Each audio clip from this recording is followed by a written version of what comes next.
इतने में साहब की जेब से पिस्तौल चली और लैना की जांघ में गोली लगी। इधर लैना की हेनरी मार्टिन के 2 फायरों ने साहब की कपाल क्रिया कर दी।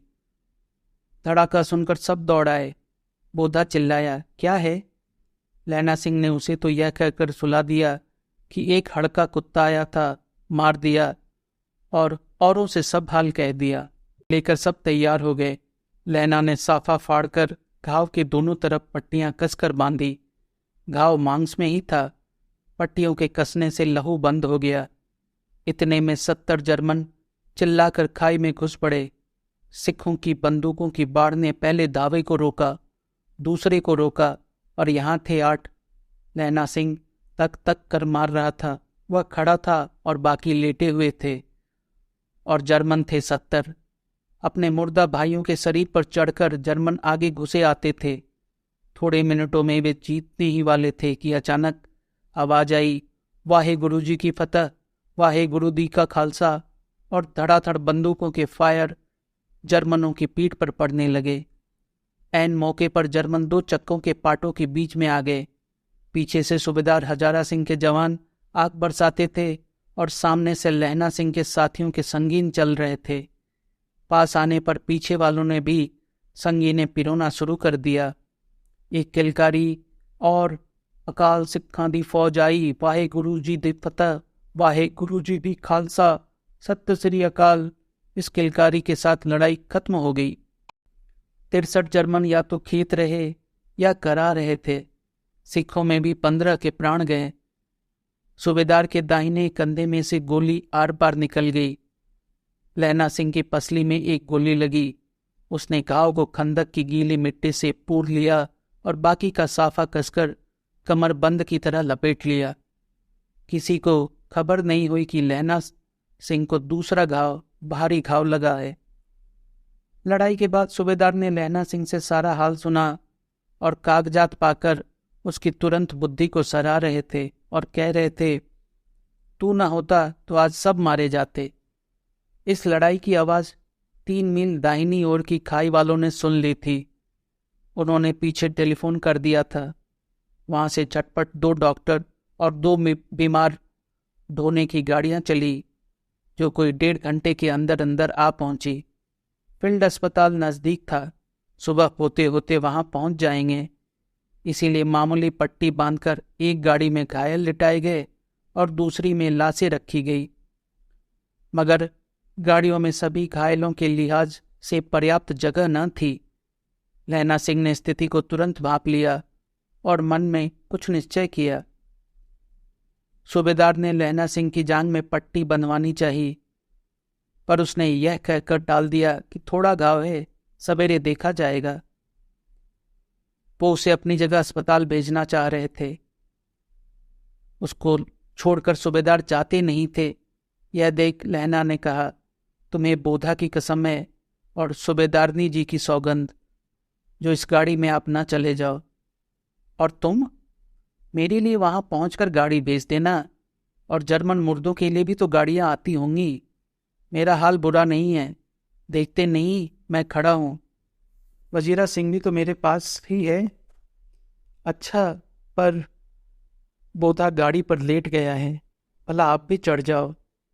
और सुनिए, सूबेदारनी होरा को चिट्ठी लिखो तो मेरा मत्था टेकना लिख देना, और जब घर जाओ तो कह देना कि मुझसे जो उन्होंने कहा था वह मैंने कर दिया।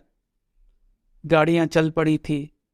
सूबेदार ने चढ़ते चढ़ते लैना का हाथ पकड़कर कहा, तूने मेरे और बोधा के प्राण बचाए हैं, लिखना कैसा? साथ ही घर चलेंगे। अपनी सूबेदारनी से तू ही कह देना। उसने क्या कहा था? अब आप गाड़ी पर चढ़ जाओ, मैंने जो कहा वह लिख देना और कह भी देना। गाड़ी के जाते ही लैना लेट गया। वजीरा पानी पिला दे और मेरा कमरबंद खोल दे, तर हो रहा है। मृत्यु के कुछ समय पहले स्मृति बहुत साफ हो जाती है। जन्म भर की घटनाएं एक एक करके सामने आती हैं। सारे दृश्यों के रंग साफ होते हैं। समय की धुंध बिल्कुल उन पर से हट जाती है। लैना सिंह की स्मृति उसे समय में पीछे ले गई। लैना सिंह 12 वर्ष का है अमृतसर में मामा के यहाँ आया हुआ है। दही वाले के यहाँ, सब्जी वाले के यहाँ, हर कहीं उसे 8 साल की लड़की मिल जाती है। जब वह पूछता है तेरी कुड़मई हो गई, तब वह धत्त कहकर भाग जाती है। एक दिन उसने वैसे ही पूछा तो लड़की ने कहा, हाँ कल हो गई। देखते नहीं, यह रेशम के फूलों वाला सालू। यह सुनते ही लैना सिंह को दुख हुआ, क्रोध हुआ। क्यों हुआ? वजीरा सिंह पानी पिलाते। लैना फिर स्मृतियों में खो गया। 25 वर्ष बीत गए। अब लैना सिंह नंबर 77 राइफल्स में जमादार हो गया है। उस 8 वर्ष की कन्या का ध्यान ही न रहा। न मालूम वह कभी मिली थी या नहीं। 7 दिन की छुट्टी लेकर जमीन के मुकदमे की पैरवी करने वह घर गया। वहां रेजिमेंट के अफसरों की चिट्ठी मिली, फौरन चले आओ। साथ ही सूबेदार हजारा सिंह की चिट्ठी मिली कि मैं और बोधा सिंह भी लाम पर जाते हैं। लौटते हुए हमारे घर होते आना, साथ चलेंगे। सूबेदार का घर रास्ते में पड़ता था और सूबेदार उसे बहुत चाहता था। लैना सिंह सूबेदार के यहाँ पहुंचा। जब चलने लगे तब सूबेदार बेड़े में निकल कर आया।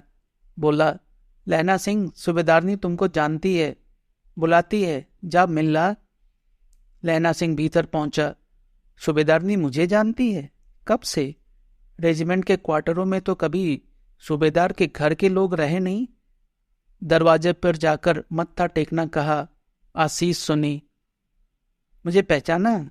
नहीं। तेरी कुड़मई हो गई? धत, कल हो गई।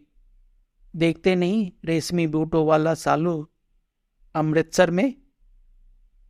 भावों की टकराहट से मूर्छा खुली, करवट बदली, पसली का घाव बह निकला। वजीरा सिंह पानी पिला। उसने कहा था। स्वप्न फिर चलने लगा। सूबेदारनी कह रही है, मैंने तेरे को आते ही पहचान लिया। एक काम कहती हूँ, मेरे तो भाग फूट गए। सरकार ने बहादुरी का खिताब दिया है, लायलपुर में जमीन दी है।